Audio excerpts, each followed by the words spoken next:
दोस्तों, एक महिला अपनी ज़िंदगी की ख्वाहिशों को पूरा करने के लिए एक ऐसे रास्ते पर चल पड़ती है जिस रास्ते पर उसे चलना नहीं चाहिए था, और जिसका अंजाम ये हुआ कि अंततः इस महिला को अपनी जान गंवानी पड़ी। दोस्तों, एक बहुत पुरानी कहावत है कि वक्त से पहले और किस्मत से ज़्यादा किसी को भी नहीं मिलता, और अगर कोई इस किस्मत से हटके या फिर वक्त से पहले शॉर्टकट का रास्ता अप्लाई भी करता है, अगर शॉर्टकट के बारे में सोचता भी है, तो उसकी ज़िंदगी में कुछ ऐसी उथल पुथल आती है जिसकी वजह से उसकी जो पूरी ज़िंदगी होती है बदल के रह जाती है। सेम कुछ आज की कहानी में इस महिला ने ऐसा किया जिसकी वजह से इसकी जान गई। और यकीनन दोस्तों, जब पुलिस ने इस पूरे केस का खुलासा किया तो पुलिस भी हैरान थी। जिस किसी ने भी इस खबर को सुना, हर कोई अपने कानों पर विश्वास ही नहीं कर रहा था। तो ये पूरी स्टोरी मैं आप लोग को डिटेल में समझाऊंगा, लेकिन आप लोगों से रिक्वेस्ट है कि आप लोग इस चैनल को अगर पहली बार देख रहे हैं तो आप लोग अपना सपोर्ट दिखाएं, इस चैनल को लाइक और सब्सक्राइब ज़रूर करें। तो चलते हैं दोस्तों, सीधा इस कहानी का रुख करते हैं। दोस्तों, पुरानी दिल्ली में जो जामा मस्जिद वाला इलाका है, यहीं पर एक होटल है, अल दानिश होटल। और इसी होटल के अंदर मैं बात कर रहा हूँ 19 नवंबर साल 2016 की। 19 नवंबर साल 2016 को जो अल दानिश होटल है, इसी के रिसेप्शन पर उसके जो मैनेजर हैं, जिनका नाम सुहेल अहमद है, वो भी खड़े हुए थे। और उसी समय इस होटल के रिसेप्शन पर दो व्यक्ति आते हैं, एक महिला थी और एक पुरुष। और ये दोनों ही कहते हैं कि दरअसल हम लोग जामा मस्जिद घूमने के लिए आए हैं और हमें रुकने के लिए कमरा चाहिए। अब जैसे ही सुहेल अहमद ये बात सुनते हैं, वो कहते हैं कि कमरा तो खाली है, लेकिन अगर तुम्हें कमरा यहाँ पर चाहिए है तो एज ए सिक्योरिटी पर्पस तुम्हें अपना आधार कार्ड जमा करना पड़ेगा। अब जो व्यक्ति सामने खड़ा हुआ था इतना सुनता है तो तुरंत अपना आधार कार्ड निकाल कर वहाँ पर काउंटर पर रख देता है। अब वो आधार कार्ड को देखते हैं तो उस पर नाम होता है आज़म अहमद, और जो एड्रेस था ये था राजीव बस्ती, सोनीपत, हरियाणा। उसके बाद में वो जो सुहेल अहमद थे उस आधार कार्ड को रखते हैं, और उसके बाद में इस आज़म अहमद और इसकी जो पत्नी साथ में थी, इन दोनों को कमरा नंबर 203 दिखा देते हैं। उसके बाद में जो सुहेल अहमद थे ये वापस आ जाते हैं। आज़म अहमद अपनी पत्नी के साथ में कमरा नंबर 203 में जाते हैं, वहाँ पर अपना सामान वगैरह रखते हैं, और जस्ट थोड़ी ही देर के बाद में वो उस होटल के बाहर आते हैं। और बाहर आने के बाद में रिसेप्शन पे पहुँचते हैं और कहते हैं कि साहब, मैंने जो अपना आधार कार्ड तुम्हारे यहाँ पर जमा किया हुआ है, दरअसल वो आधार कार्ड मुझे दे दीजिए, मुझे थोड़ा सा काम है और ये आधार कार्ड की फ़ोटो स्टेट मुझे किसी को भेजनी है। अब जैसे ही जो रिसेप्शन पर बैठा व्यक्ति होता है वो सोचता है कि चलो ठीक है, आधार कार्ड की जितनी भी डिटेल थी उसने रजिस्टर्ड में उतार ली है, अब ऐसे में आधार कार्ड की उसे वैसे भी कोई नीड नहीं है। उसके बाद में वो जो आधार कार्ड था वो उसके बाद में आज़म अहमद को दे दिया जाता है। आज़म अहमद उस आधार कार्ड को लेता है और वहाँ से चोरी चुपके निकल जाता है। दोस्तों, जो होटल के रिसेप्शन पर बैठा हुआ व्यक्ति था उसको नहीं पता था कि ये जो व्यक्ति है आज़म अहमद, ये यहाँ से सडन में क्यों निकल गया। उसके बाद में थोड़ी ही देर के बाद में एक जो वार्ड बॉय होता है वो वापस रिसेप्शन पे आता है, और वो वार्ड बॉय कहता है कि दरअसल कमरा नंबर 203 पे मैं गया था और मैंने वहाँ पर सर्विस के लिए एक नहीं बल्कि कई सारे आवाज़ दिए, साथ के साथ मैंने बेल भी बजाई, लेकिन अंदर से कोई भी रिस्पॉन्स नहीं आ रहा था। अब जैसे ही ये बात सुहेल अहमद सुनते हैं तो वो बड़ा चक्कर में पड़ जाते हैं, क्योंकि थोड़ी ही देर पहले उन्होंने इस रूम के अंदर दो व्यक्तियों को भेजा था, और सुहेल अहमद को बताया जाता है कि एक व्यक्ति जो है वो आधार कार्ड लेकर बाहर गया हुआ है। लिहाजा उसके बाद में सुहेल अहमद जाते हैं, चूँकि मैनेजर के पास में डबल चाबी होती है, इसलिए सुहेल अहमद उस कमरा नंबर 203 का गेट खोल देते हैं। अंदर पहुंचते हैं तो अंदर कोई मौजूद ही नहीं होता है। उसके बाद में वॉशरूम में जाते हैं, और जैसे ही वॉशरूम के अंदर जाते हैं तो वहाँ पर देखने के बाद में सबकी एकदम से रूह कांप जाती है। दरअसल वॉशरूम के अंदर जो आज़म अहमद थे, उनके साथ में जो उनकी पत्नी आई हुई थी, उनकी हत्या हो चुकी थी और उनकी डेड बॉडी वहीं पर अस्त व्यस्त हालत में पड़ी हुई थी।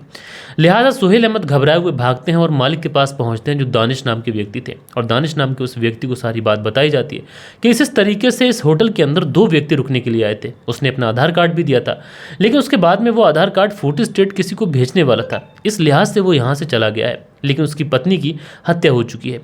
लिहाजा जो दानिश अहमद होते हैं वो तुरंत दौड़े दौड़े भागे भागे जामा मस्जिद के पास पुलिस स्टेशन है वहाँ पर पहुँचते हैं, और वहाँ पर पहुँचने के बाद में पुलिस को सारी बात सिलसिलेवार तरीके से बताते हैं। अब होटल के मालिक अल दानिश जब पुलिस को ये सारी बात सिलसिलेवार तरीके से बताते हैं तो जो पुलिस होती है इस मामले में तुरंत एक्टिव होती है। पुलिस की एक टीम तुरंत होटल अल दानिश के अंदर पहुँचती है, एंड वहाँ पर पहुँचने के बाद में पुलिस की टीम उस होटल के अंदर उस कमरे के अंदर जाती है। देखती क्या है कि बात तो सच है, एक महिला की डेड बॉडी पड़ी हुई है। लिहाजा उसके बाद में पुलिस वाले उस पूरे रूम को बहुत ही बारीकी से चेक करते हैं, शायद इस रूम के अंदर ऐसा कोई प्रूफ, ऐसा कोई सबूत मिल जाए जिससे कम से कम इस केस के अंदर कोई क्लू मिल सके। लिहाजा उसके बाद में होटल के जो मैनेजर सुहेल अहमद होते हैं उनसे भी पूछताछ की जाती है। उनसे पूछा जाता है कि तुमने इन लोगों की कोई डिटेल ली थी? तो सुहेल अहमद बताते हैं कि दरअसल इस व्यक्ति का जो आधार कार्ड था वो हमने लिया था, लेकिन उसके बाद में हमने सारी डिटेल्स नोटबुक पर नोट कर ली थी और उसके बाद में आधार कार्ड उस व्यक्ति ने हमसे ये बहाना कर ले लिया था कि उसे कुछ फोटो स्टेट किसी को भेजनी है और उसी समय वो इस होटल से निकल गया था। लिहाजा पुलिस की टीम तुरंत उस डेड बॉडी को कस्टडी में लेकर उसे पोस्टमार्टम के लिए भेजती है और इधर सुहेल अहमद से इस आजम अहमद की डिटेल्स ली जाती है। आजम अहमद की डिटेल्स होती है राजीव बस्ती, सोनीपत, हरियाणा। लिहाजा पुलिस की एक टीम राजीव बस्ती, सोनीपत, हरियाणा पहुंचती है।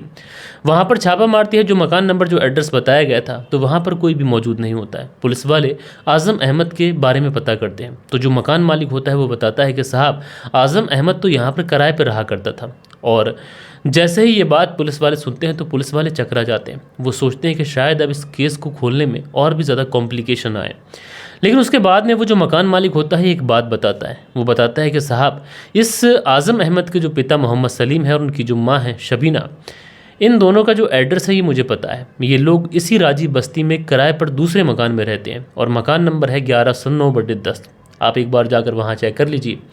लिहाजा पुलिस की जो टीम होती है ये मकान नंबर 1109/10 में जाकर छापा मारती है और जैसे ही पुलिस उस घर के अंदर छापा मारती है तो पुलिस को जो आजम अहमद होता है ये उसी घर के अंदर बेड पर सोया हुआ मिल जाता है। दोस्तों, जब पुलिस को ये पता चलता है कि आजम अहमद बेड पर ही सोया हुआ है, इसलिए पुलिस जो थी वो सोते हुए ही आजम अहमद को गांस लेती है। आजम अहमद की जब आंख खुलती है तो वो घबरा जाता है। वो अपने सामने पुलिस को देखता है, जबकि आजम अहमद को ये अंदाज़ा भी नहीं था कि उसके सामने एक दिन अचानक से पुलिस आ जाएगी।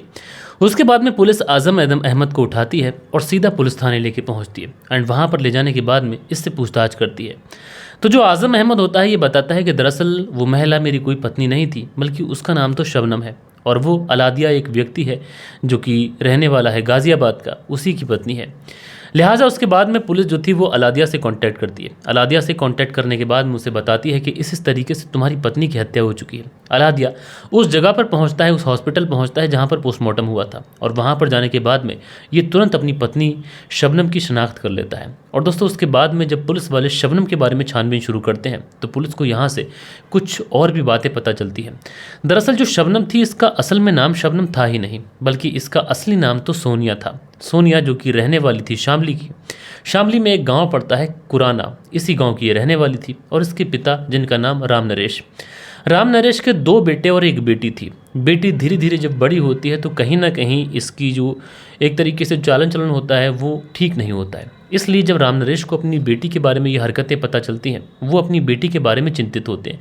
उनको लगने लगता है कि अगर उन्होंने अपनी बेटी की शादी नहीं की तो हो सकता है कि समाज में उनकी बदनामी हो जाए। इसलिए वो तुरंत अपनी बेटी के लिए रिश्ता ढूंढते हैं और दोस्तों रिश्ता ढूंढा भी जाता है और आखिरकार उनका जो रिश्ता होता है बेटी के लिए जो ढूंढ रहे थे वो मिल जाता है। गाज़ियाबाद के लोनी में रहने वाला करण, जो कि मेहनत मजदूरी किया करता था। करण के साथ में रिश्ता तय हो जाता है और साल 2009 में सोनिया की शादी करण से हो जाती है।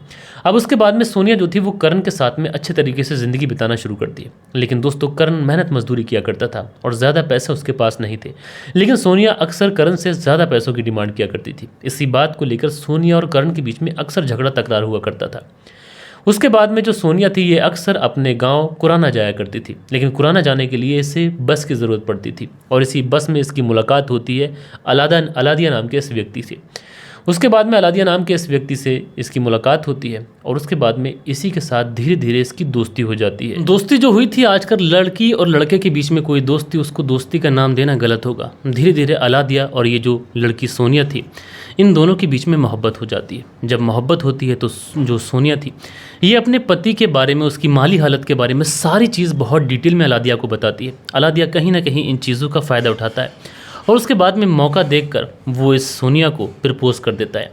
सोनिया भी अलादिया की मोहब्बत में बेकाबू हो चुकी थी। उसके बाद ये लोग शादी करने का फैसला करते हैं। जो सोनिया थी अपने पति करण के घर से चोरी चुपके भागकर अलादिया से शादी कर लेती है और उसके बाद में ये लोग इसी राजीव बस्ती में किराए का मकान लेकर रहने लगते हैं।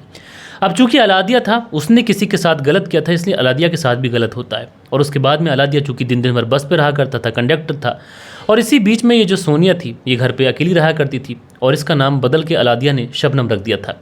और ये जो शबनम जब घर पे अकेली रहा करती थी तो इसी के पड़ोस में रहने वाला एक लड़का जिसका नाम आज़म अहमद था। आज़म अहमद अपने परिवार का इकलौता लड़का था और एक फैक्ट्री में नौकरी किया करता था। 9,000 रुपये से सैलरी मिला करती थी। जो भी पैसे इसे मिला करते थे वो ये खर्च करा करता। और जब इसकी मुलाकात शबनम से होती है तो ये अपनी सैलरी का ज़्यादातर हिस्सा शबनम के ऊपर खर्च किया करता था। शबनम इस बात से बहुत ज़्यादा खुश होती और अक्सर वो आज़म अहमद को बुलाती और उसके साथ में शारीरिक संबंध बनाती। ये सारी चीज़ें चलती रहती हैं, लेकिन अलादिया को इस बारे में कान कान खबर नहीं है। लेकिन धीरे धीरे आस पड़ोस के पूरे इलाके में ये बात की खबर चल चुकी है। इसलिए आस पड़ोस के जो लोग होते हैं एक दिन अलादिया को इस बारे में बता देते हैं। अलादिया इस बारे में अपनी पत्नी से बात करता है, लेकिन जो पत्नी होती है वो कहती है ऐसा कुछ भी नहीं है, दरअसल लोग तुम्हें गुमराह करने की कोशिश कर रहे हैं। लेकिन अलादिया को पूरा डाउट हो चुका था, इसलिए अलादिया अब अपनी पत्नी को रंगे हाथों पकड़ना चाहता था। एक दिन ये काम का बोल कर अपने घर से जाता है और थोड़ी ही देर के बाद में वापस लौट आता है।